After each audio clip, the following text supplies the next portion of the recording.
Hi hello and ನಮಸ್ತೆ. ಇವತ್ತಿನ ವಿಷಯ ರಿವ್ಯಾಲ್ಯೂಯೇಷನ್ ಅಕೌಂಟ್ ನೋಡ್ರಿ. ರಿವ್ಯಾಲ್ಯೂಯೇಷನ್ ಅಕೌಂಟ್ ನಾವು ಹಿಂದಿನ ವಿಡಿಯೋದಲ್ಲಿ ನಾವು ಸ್ಯಾಕ್ರಿಫೈಸ್ ರೇಷಿಯೋ ಮತ್ತು ನ್ಯೂ ರೇಷಿಯೋಗಳನ್ನು ಡಿಸ್ಕಷನ್ ಮಾಡ್ತೀವಿ. ಒಟ್ಟೆ ಟೈಮ್ ವೇಸ್ಟ್ ಮಾಡೋದಿಲ್ಲ, ನಾವು ಡೈರೆಕ್ಟ್ ಹೋಗ್ಬಿಡೋದು. ಓಕೆ, ಸೊ ಈ ವಿಡಿಯೋದಲ್ಲಿ ನಾವು ಏನು ಮಾಡೋಣಪ್ಪ ಅಂತ ಹೇಳಿದಾಗ ರಿವ್ಯಾಲ್ಯೂಯೇಷನ್ ಅಕೌಂಟ್. ನೀವು ಯಾವುದೇ ಕ್ವಶನನ್ನು ಮಾಡಿರಿ 12 ಅಂಕದ ಪ್ರಶ್ನೆ, ನಾವೇನು ಮಾಡ್ಬೇಕಾಗ್ತಂದ್ರೆ ರಿವ್ಯಾಲ್ಯೂಯೇಷನ್ ಅಕೌಂಟ್ ಬಗ್ಗೆ ನಾವು ಅವೇರ್ ಇರಬೇಕಾಗ್ತದೆ. ಹಾಗಾಗಿ ನಾವು ರಿವ್ಯಾಲ್ಯೂಯೇಷನ್ ಅಕೌಂಟ್ ಬಗ್ಗೆ ನಾವು ಏನು ಮಾಡೋಣ ಅಂದ್ರೆ ಸಂಪೂರ್ಣವಾಗಿ ಈ ವಿಡಿಯೋದಲ್ಲಿ ನಾನು ರಿವ್ಯಾಲ್ಯೂಯೇಷನ್ ಅಕೌಂಟ್ ಬಗ್ಗೆ ನಾನು ನಿಮಗೆ ಏನು ಮಾಡ್ತೀನಿ ಅಂದ್ರೆ ಕಲಿಸ್ಕೊಡ್ತೀನಿ. ಓಕೆ, ಸೊ ಹಂಗಾಗಿ ಡೆಫಿನೇಷನ್ ಇದೆ ಇಲ್ಲಿ. Revaluation account is on nominal account. It's like a nominal account. ನೀವು ಅಮೇರಿಕನ್ ಸಿಸ್ಟಮ್ ಓದಿದಿರಪ್ಪ ಅಂದ್ರೆ ನಾಮಿನಲ್ ಅಕೌಂಟ್ ಓದಿರಲ್ಲ. ಹಾಗಾಗಿ ಸೊ ಇಂಗ್ಲೀಷ್ ಸಿಸ್ಟಮನ್ನು ಓದಿರಂದ್ರೆ ನಾಮಿನಲ್ ಅಕೌಂಟ್ ಓದಿರ್ತೀರಿ. ಹಾಗಾಗಿ 2 ಸಿಸ್ಟಮ್ಸ್ಗಳು ಬರ್ತಾವೆ, ಒಂದು ಅಮೇರಿಕನ ಒಂದು ಇಂಗ್ಲೀಷ್. ನಾವು ಎರಡನ್ನ ಕಲಿಸ್ತೀವಿ. ಸೊ ನೀವು ನಾಮಿನಲ್ ಅಕೌಂಟ್ ಓದಿದಾರಂದ್ರೆ ಚಲೋ, ಇಲ್ಲಿಕ ನಾಮಿನಲ್ ಅಕೌಂಟ್ ಅನ್ರಿ. In which they are prepared for the distribution and transfer of profit and losses arising due to increase and decrease in the book value of assets and liability. ಸರಕುದಿ ಬರ್ತೀರಿ. Simple ನೋಡ್ರಿ. ನಾವು ಕೆಲವೊಂದು ಸಮಯಗಳು ಯಾವುವು ಅಂತೇಳಿ ಅಂದಾಗ change in profit sharing ratio ಆದಾಗ, ಅಡ್ಮಿಷನ್ ಆದಾಗ, ರಿಟೈರ್ಮೆಂಟ್ ಆದಾಗ, ಡೆತ್ ಆದಾಗ. So revaluation account prepared in the following cases. ಇವೆಲ್ಲ ಕೇಸಸಲ್ಲಿ ನಾವೇನು ಮಾಡ್ತೀವಿ ಅಂದ್ರೆ ಪ್ರಿಪೇರ್ ಮಾಡ್ತೀವಿ. Change in profit sharing ratio, admission, retirement, death. ನಾನು ಅಡ್ಮಿಷನ್ ಅಂತ ತೊಗೊಂಡು ಹೇಳ್ತೀನಿ ನೋಡ್ರಿ. ಅಡ್ಮಿಷನ್ ಅನ್ನು ತೊಗೊಂಡು ಹೇಳ್ತೀನಿ. ಈಗ 80 ಲಕ್ಷ ಅಥವಾ 80,000 ರೂಪಾಯಿ ಕೊಟ್ಟು ನೀವೇನು ಮಾಡಿರಿ, ಒಂದು ಬಿಲ್ಡಿಂಗನ್ನು ತೊಗೊಂಡಿರಿ. ಸಿಂಪಲ್, 80,000 ರೂಪಾಯಿ ಅಥವಾ 8 ಲಕ್ಷ ರೂಪಾಯಿ ಕೊಟ್ಟು ನೀವೊಂದು ಬಿಲ್ಡಿಂಗನ್ನು ತೊಗೊಂಡಿರಿ. ಈ ವರ್ಷ ಬಿಸ್ನೆಸ್ ಪ್ರಾರಂಭ ಮಾಡಿದಾಗ ಮುಂದಿನ ವರ್ಷ ನೋದು 8 ಲಕ್ಷ ಇರ್ತದೆ ಅನ್ಸೋಕಾರ, ಇರೋದಿಲ್ಲ. ಅದ್ರ ವ್ಯಾಲ್ಯೂ ಏನಾಗ್ತಂದ್ರೆ ಕಡಿಮೆ ಆಗ್ತದೆ. ಏಟಾಗಿರುತ್ತೆ? 7 ಲಕ್ಷ. ಹಂಗಾಗಿ ಇಲ್ಲಿ ವ್ಯಾಲ್ಯೂ ಎಷ್ಟು ಲಕ್ಷ ಕಡಿಮೆ ಆಯಿತು? 1 ಲಕ್ಷ ರೂಪಾಯಿ ಕಡಿಮೆ ಆಯಿತು. ನೆಕ್ಸ್ಟ್ ಇದು ಏನೋ ಅಸೆಟ್ಸ್ ಕೇಸಸ್. ಇದು ಏನೋ ಅಸೆಟ್ ಕೇಸ್, ನೆನಪಿಟ್ಕೊಳ್ರಿ. ನೆಕ್ಸ್ಟ್ ಸಾಲ, ಲೋನ್ ತೊಗೊಂಡಿರಿ ಅಂದ್ರೆ ಲಯಬಿಲಿಟಿ ಕೇಸ್. ಲಯಬಿಲಿಟಿ ಈ ವರ್ಷ 1 ಲಕ್ಷ ರೂಪಾಯಿ ಸಾಲ ತೊಗೊಂಡಿರಿ, ಮುಂದಿನ ವರ್ಷ ಅದು 1 ಲಕ್ಷ ಸಾಲ ಇರ್ತದೇನೆ? ಇಲ್ಲ, ಅದಕ್ಕೆ ಬಡ್ಡಿ ಒಂದು 24,000 ಕೂಡ್ಕೊಂಡು, ಹೌದಾ? ಕೂಡ್ಕೊಂಡು ಏನಾಗಿರುತ್ತೆ? 1,24,000 ರೂಪಾಯಿ ಆಗಿರುತ್ತೆ. ಅಂದ್ರೆ ನಿಮಗೇನು ಗೊತ್ತಾಯ್ತು ಈಗ? ಅಸೆಟ್ಗಳ ಮೌಲ್ಯ ಕಡಿಮೆನೂ ಆಗ್ತದೆ, ಸಮ್ಟೈಮ್ ಅಸೆಟ್ಗಳ ಮೌಲ್ಯ ಹೆಚ್ಚು ಆಗ್ತದೆ. ಹಾಗಾಗಿ ಲಯಬಿಲಿಟಿಗಳ ಮೌಲ್ಯ ಏನಾಗ್ತದೆ? ಆಲ್ವೇಸ್ ಕಡಿಮೆನೂ ಆಗ್ಬೋದು, ಹೆಚ್ಚು ಆಗ್ಬೋದು. ನಿಮಗೇನು ಕ್ಲಿಯರ್ ಆಯಿತು? ಲಯಬಿಲಿಟಿಗಳ ಮೌಲ್ಯ ಹೆಚ್ಚು ಆಗ್ಬೋದು, ಕಡಿಮೆನೂ ಆಗ್ಬೋದು. ನೆಕ್ಸ್ಟ್ 2ನೇ ಪಾಯಿಂಟ್ ಏನು ಗೊತ್ತಾಯಿತು? ಆಸ್ತಿಗಳ ಮೌಲ್ಯ ಹೆಚ್ಚು ಆಗ್ಬೋದು, ಕಡಿಮೆನೂ ಆಗ್ಬೋದು ಅಂತೇಳಿ ಗೊತ್ತಾಯಿತು. ಹಾಗಾಗಿ ಈಗ ಈ ಡೆಫಿನೇಷನ್ ತಿಳಿತು ನೋಡ್ರಿ. ಹೌದಾ? Revaluation account is a nominal account prepared the distribution and transfer of profit and losses arising due to increase. ಆಸ್ತಿಗಳ ಮೌಲ್ಯ ಇನ್ಕ್ರೀಸ್ ಆದ್ರಾಗಲಿ ಡಿಕ್ರೀಸ್ ಆಗಲಿ ಏನೋ ಅಸೆಟ್ ಮತ್ತು ಲಯಬಿಲಿಟೀಸ್. ಅಸೆಟ್ ಮತ್ತು ಲಯಬಿಲಿಟೀಸ್ಗಳ ಮೌಲ್ಯ ಇನ್ಕ್ರೀಸ್ ಮತ್ತು ಡಿಕ್ರೀಸ್ ಆಗಿದ್ದನ್ನು ನಾವು ಕಂಡು ಹಿಡಿಯುವ ಸಲುವಾಗಿ ರಿವ್ಯಾಲ್ಯೂಯೇಷನ್ ಅಕೌಂಟ್ ಮಾಡ್ತೀವಿ. ಗೊತ್ತಾಯ್ತಾ ಸಾವುಕಾರ? ಓಕೆ, ಮುಂದಕ್ಕೆ ಹೋಗೋಣ ಅಂತ ನೋಡಿ. ಇಲ್ಲಿ ಫಾರ್ಮೆಟ್ ಅದ ಅಂತಂದಾಗ ನಾನು ನಿಮ್ಗೊಂದು ರೂಲ್ಸ್ ನೆನಪಿಟ್ಕೊಳ್ಳೋಕೆ ಹೇಳ್ಬಿಡ್ತೀನಿ. ಜಸ್ಟ್ ಇದನ್ನು ನೆನಪಿಟ್ಕೊಂಡ್ಬಿಟ್ರೆ ಸಾಕು. ಡೆಬಿಟ್ ಸೈಡ ಎಲ್ಲ ಎಕ್ಸ್ಪೆನ್ಸಸ್ಸನ್ನು ಬರಿತೀವಿ. Expenses bar losses. Next credit, income and gain. ಇದು ನೆನಪಿಟ್ಕೊಂಡ್ರೆ ಫಾರ್ಮೆಟ್ ನೆನಪಿಟ್ಕೊಂತ ಅವಶ್ಯಕತೆ ಇಲ್ಲ. ಇದು ನೆನಪಿರ್ಲಿಕ್ಕಪ್ಪ ಅಂದ್ರೆ you have to remember the format. ಹಾಗಾಗಿ ಡೆಬಿಟ್ ಸೈಡ್ ಎಲ್ಲ ಎಕ್ಸ್ಪೆನ್ಸಸ್ ಬರಿತೀವಿ, ಕ್ರೆಡಿಟ್ ಸೈಡ್ ಎಲ್ಲ ಏನು ಮಾಡ್ತೀವಿ ಅಂದ್ರೆ ಇನ್ಕಮ್ ಬರಿತೀವಿ. ಇದರ ಮೇಲೆ ಹೇಳ್ತೀನಿ ನೋಡ್ರಿ ಈ ಫಾರ್ಮೆಟ್. ನಾನು ಆಗಲೇ ಏನು ಹೇಳಿದೆ? ಸೊ ಇಲ್ಲಿ ಕೆಳಗೆ ಬರಿತೀನಿ P. Debit side expenses bar loss. Okay, credit side income and gain. ಹೌದಾ? ಇಷ್ಟು ನೆನಪಿಟ್ರೆ ಸಾಕು. 1ನೇ ಪಾಯಿಂಟ್ ಈಚೆ ಕಡೆ ಮೊದಲು ನಾನು ಡೆಬಿಟ್ ಸೈಡಿಂದ ಹೇಳ್ಕೊಂಡ್ಬರ್ತೀನಿ ಅಥವಾ ಡೆಬಿಟ್ ಸೈಡಿಂದ ಹೇಳ್ಕೊತ ಬರ್ತೀನಿ. Assets decrease in the value.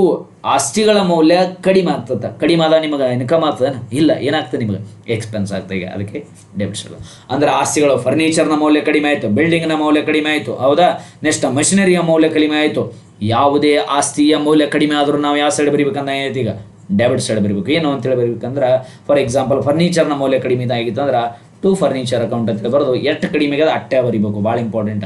ಈಗ ಸೊ 10 ಲಕ್ಷ ಇರುವಂಥದ್ದು 8 ಲಕ್ಷ ಆಗ್ಯದ ಅಂದ್ರೆ ಕಡಿಮೆ ಆಗ್ಯದ, ಇಲ್ಲಿ 2 ಲಕ್ಷ ಆಗ್ಯದ. ಆ 2 ಲಕ್ಷವನ್ನು ಬರೀಬೇಕು. 1ನೇ ಪಾಯಿಂಟ್ ಕ್ಲಿಯರ್. ನೆಕ್ಸ್ಟ್ ನಾನು ಕ್ರೆಡಿಟ್ ಸೈಡ್ ಬರ್ತೀನಿ. ಸೊ ಕ್ರೆಡಿಟ್ ಸೈಡ್ ಬಂದು ಏನು ಮಾಡ್ತೀನಿ ಅಂತ ಹೇಳಿದಾಗ ಕ್ರೆಡಿಟ್ ಸೈಡ್ ಬಂದು ನೋಡಿ ಅಸೆಟ್ಸನ್ನು ಬರಿತೀನಿ. ಅಸೆಟ್ಸ್ ಏನಾಗ್ತದೆ ಅಂತೇಳಿ ಅಂದಾಗ ಅಸೆಟ್ಸ್ ಬ್ರ್ಯಾಕೆಟ್ನಾಗ ನೋಡಿ increase in the value of asset. ಆಸ್ತಿಗಳ ಒಂದು ಪ್ಲಾಟ್ ತೊಗೊಂಡಿರಿ, ಪ್ಲಾಟ್ ಏನಾಗ್ಯದ ಅಂದ್ರೆ 10 ಲಕ್ಷ ಪ್ಲಾಟ್ 15 ಲಕ್ಷ ಆಗ್ಯದ. ಇವಾಗ ನಿಮ್ಗೆ ಇನ್ಕಮ್ ಆಗ್ತದೆ, ಎಕ್ಸ್ಪೆನ್ಸ್ ಆಗ್ತದೆ? ಇನ್ಕಮ್ ಆಗ್ತದೆ. ಈಗ ಕ್ರೆಡಿಟ್ ಇನ್ಕಮ್. ಹಾಗಾಗಿ ನಾವು ಆಸ್ತಿಗಳ ಮೌಲ್ಯ ಹೆಚ್ಚಾಯ್ತಪ್ಪ ಅಂದ್ರೆ ನಾವು ಏನು ಮಾಡ್ತೀವಿ ಅಂದ್ರೆ ಈ ಸೈಡ್ ಬರಿತೀವಿ. ನೆಕ್ಸ್ಟ್ ಮುಂದೆ ಬರ್ರಿ ಮತ್ತೆ 2ನೇ ಕೇಸಿಗೆ ಹೋಗೋಣ.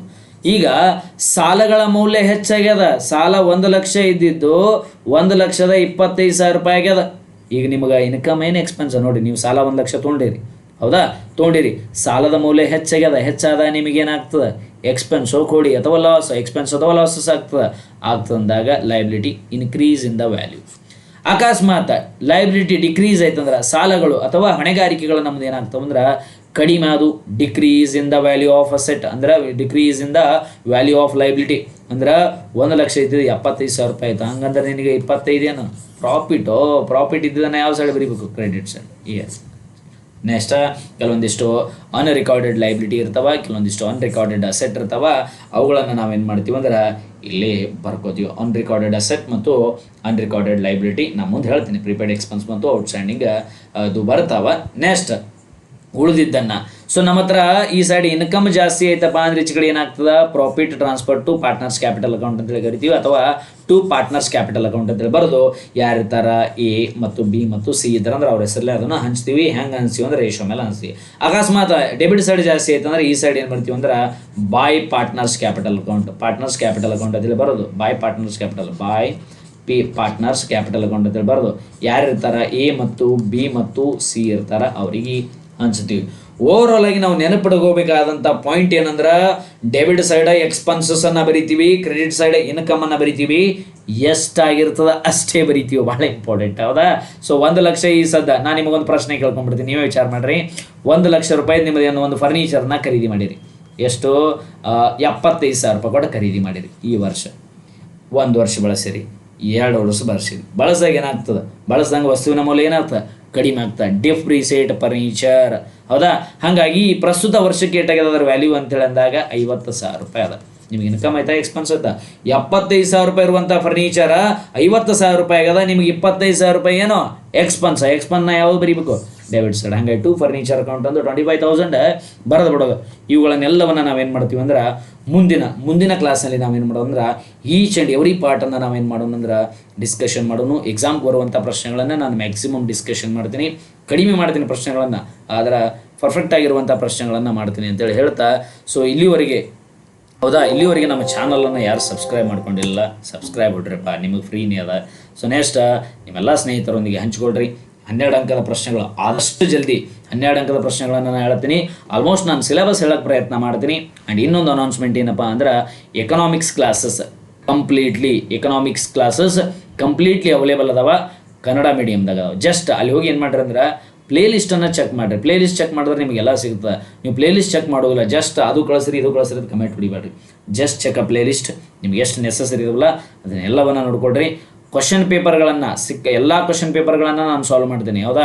ಆ್ಯನ್ಯುವಲ್ ಎಕ್ಸಾಮ್ 1 ಆಗಿರ್ಬೋದು, ಆ್ಯನ್ಯುವಲ್ ಎಕ್ಸಾಮ್ 2 ಆಗಿರ್ಬೋದು, ಆ್ಯನ್ಯುವಲ್ ಎಕ್ಸಾಮ್ 3 ಆಗಿರ್ಬೋದು. Either it is arts, commerce, science, ಈ 3 ನಾನು ಟ್ರೈ ಮಾಡ್ತೀನಿ, ಸಾಲ್ವ್ ಮಾಡ್ಲಿಕ್ಕೆ ಪ್ರಯತ್ನ ಮಾಡ್ತೀನಿ. ಈ ಕೆಲವೊಂದಿಷ್ಟು ಸಾಲ್ವ್ ಮಾಡೋದಂಥ ಪ್ರಶ್ನೆ ಪತ್ರಿಕೆಗಳದಾವ, ಅದನ್ನು ಕೂಡ ನೋಡ್ರಿ ಅಂತ ಹೇಳ್ತಾ, ಸೊ ಇಲ್ಲಿವರೆಗೆ ನೋಡಿದ್ದಕ್ಕೆ ಧನ್ಯವಾದಗಳು. Thank you so much. ಜೈ ಹಿಂದ್.